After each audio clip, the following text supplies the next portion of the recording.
मतमोजणी केंद्रावर गोंधळ करून शासकीय कामकाजात जाणीवपूर्वक अडथळा निर्माण केल्या प्रकरणात रुपाली ठोंबरे पाटील यांच्यासह अन्य काही उमेदवार आणि प्रतिनिधींवर विश्रामबाग पोलीस ठाण्यात गुन्हा दाखल करण्यात आला आहे.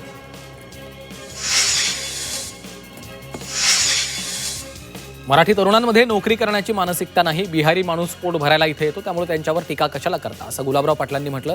तरुणांना राग आला तरी चालेल, कारण आता 4 वर्षांनी निवडणूक आहे, असं देखील त्यांनी म्हटलंय.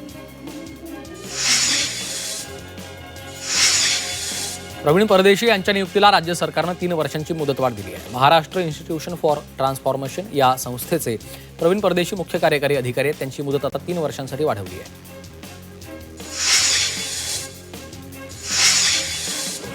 मुंबई महापालिकेची निवडणूक झाल्याच्या नंतर आठवडा होत आला तरी महापौर कोण होणार हे निश्चित होऊ शकलं नाहीये. मात्र त्याचवेळी शिवसेना युबीटी गटनेतेपदी केलेली पेडणेकरांची नियुक्ती वादाच्या भोवऱ्यात अडकण्याची चिन्ह आहेत. मातोश्रीनं माजी महापौर किशोरी पेडणेकर यांना गटनेतेपद बहाल केलं असलं तरी त्याविरोधात पक्षामध्ये तीव्र नाराजी आहे.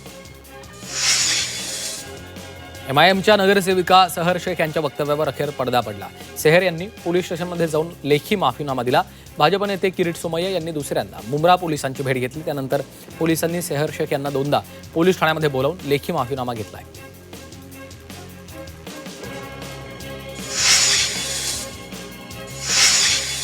मुंबईच्या प्रसिद्ध केईएम हॉस्पिटलचं नाव बदलण्याच्या पालकमंत्री मंगलप्रभात लोढा यांच्या वक्तव्यावरून राजकीय वाद पेटलाय.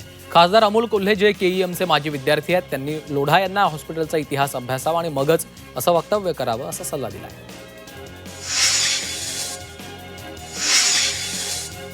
अजित पवारांबाबत संजय राऊतांनी मोठा दावा केलाय. भविष्यात अजितदादा शरद पवारांच्या सोबत महाविकास आघाडीचा भाग होतील असं राऊतांनी म्हटलं. महायुतीमध्ये असताना दादांनी महाविकास आघाडीच्या सोबत युती केल्यामुळे त्यांच्यावर कारवाई होईल असं देखील त्यांनी म्हटलंय. भाजपकडे सत्ता आहे, पैसा आहे, त्यातनं चंद्रपुरातील अनेक नगरसेवकांना ऑफर दिली जाते असा आरोप काँग्रेस नेते विजय वडेट्टीवारांनी केला. या वक्तव्यावरून भाजप नेते सुधीर मुनगंटीवारांनी जोरदार पलटवार केलाय. काँग्रेस नेत्यांना बेताल वक्तव्य करण्याचा संसर्गजन्य आजार जडलाय असा घणाघात मुनगंटीवारांनी केलाय. मुंबईची महापौर निवडणूक पुढे ढकलण्यात आली आहे. मुंबई महापालिकेच्या महापौर पदासाठी खुला प्रवर्गाचं आरक्षण निश्चित झालं असलं तरी महापौरपदी निवड कुणाची करायची यावर महायुतीमधील पक्षांमध्ये न झालेले एकमत आणि शिवसेना भाजपची अद्याप न झालेली गटनोंदणी या कारणामुळे 31 जानेवारीला महापौर निवडीसाठी होणारं मतदान लांबण्याची शक्यता आहे. मुंबईचा महापौर कोणत्या पक्षाचा होणार यावर अद्याप महायुतीचा निर्णय झालेला नसतानाच मुंबई महापालिकेतल्या सर्व समित्यांवर मात्र निवडणुकीत सर्वात जास्त जागा जिंकलेल्या भाजपचंच वर्चस्व राहणार आहे. त्या पाठोपाठ शिवसेना युबीटी पक्षाच्या वाट्याला सदस्यत्व मिळेल.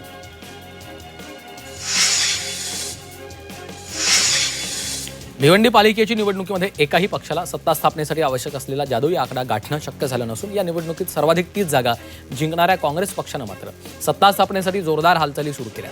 राष्ट्रवादी शरद पवार पक्ष, समाजवादी पक्ष, कोणार्क विकास आघाडीच्या मदतीनं काँग्रेसचे नेते बहुमताचा आकडा पूर्ण करून आपला महापौर बसवण्याचं गणित मांडतायत.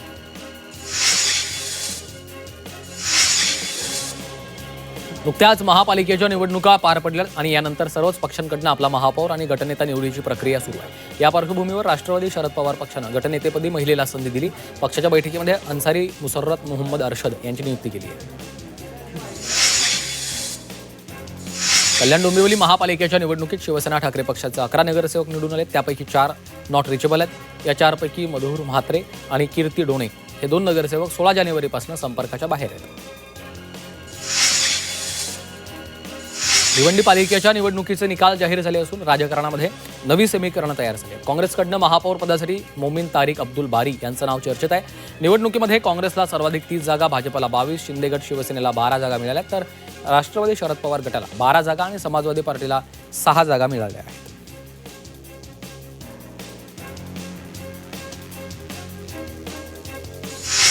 मुंबई महापालिकेनं अनधिकृतपणे जाहिरात फलक, बॅनर लावणाऱ्यांच्या विरोधात कठोर कारवाई केली आहे.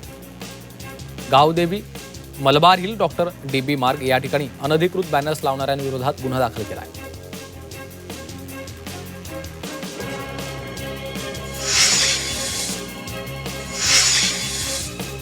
वसई विरार महापालिकेच्या क्षेत्रामध्ये घनकचरा विल्हेवाटीच्या नावाखाली झालेला 34 कोटींचा मोठा भ्रष्टाचार उघडकीस आला. या प्रकरणात कंत्राटदाराचा ठेका रद्द केलाय. या घोटाळ्याविरुद्ध सातत्यानं तक्रारी येत होत्या. तक्रारीनंतर महापालिकेचे आयुक्त यांनी संबंधित कंत्राटदारावर कठोर कारवाईचे आदेश दिले.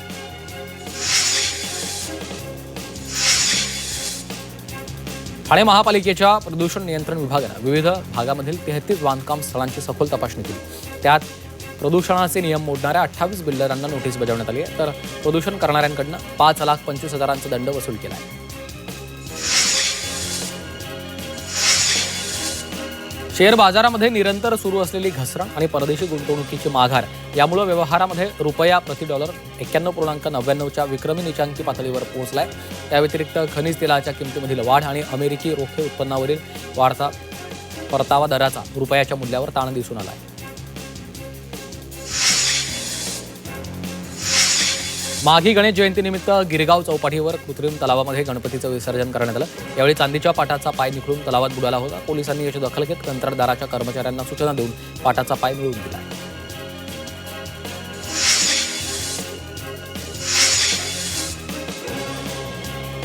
ठाण्यामधील विटाव्याच्या चिंतामणीचा माघ गणेशोत्सव सोहळ्यानिमित्त भव्य विसर्जन मिरवणूक काढण्यात आली. भजनी मंडळ, अघोरी नृत्य, गोंधळी मंडळी या विसर्जन मिरवणुकीचं आकर्षण ठरले. ठाणे शहरात पुढचे 12 दिवस 20% पाणी कपात केली जाणार आहे. टप्प्याटप्प्यानं विविध भागांचा पाणी पुरवठा एक दिवस बंद राहणार आहे. दुरुस्तीच्या कामासाठी पाणी कपात केली जाणार आहे. कशेळी ते मुलुंड दरम्यान जलबोगदा बांधण्यात येणार आहे. मुंबईला पाणी पुरवठा करणाऱ्या जलवाहिन्या ब्रिटिशकालीन असून त्या जीर्ण झाल्यामुळे वारंवार पाणी गळती होती आहे. त्यामुळे ही गळती रोखून सुरळीत पाणी पुरवठा करण्यासाठी या जलबोगद्याला मंजुरी देण्यात आली आहे.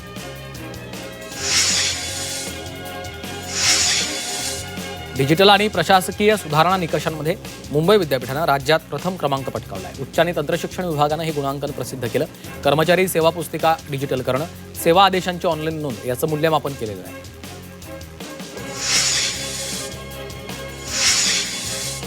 राज्य सरकारच्या मुख्यमंत्री लाडकी बहीण या योजनेतील लाभार्थ्यांसाठी महत्त्वपूर्ण घोषणा महिला व बालविकास विभागानं केली. या योजनेतल्या लाभार्थ्यांनी ई-केवायसी पूर्ण केल्यानंतरही अनेक लाभार्थ्यांना हप्ता न मिळणं, ई-केवायसी पूर्ण न होणं यासारख्या अनेक समस्यांना सामोरं जावं लागतं. या समस्यांचं निराकरण करण्यासाठी 181 ही हेल्पलाईन सुरू केली आहे. मुंबई महापालिकेचा महत्त्वाकांक्षी प्रकल्प असलेल्या गोरेगाव मुलुंड जोड रस्त्याचं काम वेगानं सुरू आहे. या प्रकल्पाच्या अंतर्गत दिंडोशी न्यायालय, दादासाहेब फाळके चित्रनगरीपर्यंतचा उड्डाणपूल येत्या 31 मेपर्यंत सुरू करण्याचं उद्दिष्ट मुंबई महापालिकेनं ठेवलेलं आहे. त्यामुळे गोरेगाव मुलुंड अंतर अवघ्या 25 मिनिटात पार करता येणार आहे. बीडीडी पुनर्वसन प्रकल्पातील 864 कुटुंबीय चावी वाटपाच्या प्रतीक्षेत आहेत. या प्रकल्पाच्या दुसऱ्या टप्प्यातील 14 बीडीडी चाळींचं पुनर्वसन लांबणीवर पडलं. त्यामुळे बीडीडी वासियांकडे नाराजी व्यक्त करण्यात आली आहे. मध्य आणि पश्चिम रेल्वेवर उद्या ब्लॉक घेतला जाणार आहे. मध्य रेल्वेवर माटुंगा ते मुलुंडच्या दरम्यान आणि हार्बर मार्गावर सीएसएमटी ते चुनाभट्टी दरम्यान ब्लॉक असेल. अभियांत्रिकी आणि देखभालीच्या कामासाठी मेगा ब्लॉक घेण्यात येणार आहे.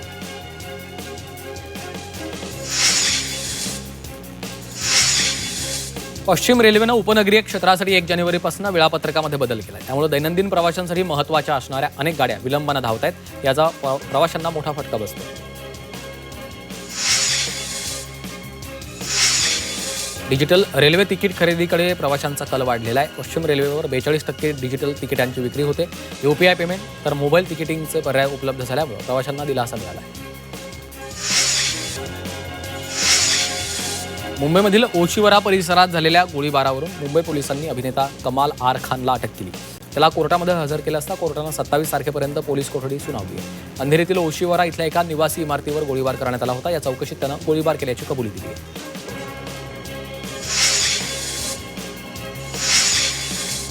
भिवंडीमध्ये कर्करोगानं त्रस्त महिलेवर जादूटोणा केल्याची धक्कादायक घटना घडली आहे. महिलेच्या घराबाहेर कुंकू, कापलेलं लिंबू आणि काळी बाहुली ठेवल्याच्या प्रकारामुळे खळबळ उडाली आहे. हा प्रकार आपल्याच पतीनं केल्याचा आरोप महिलेनं केला.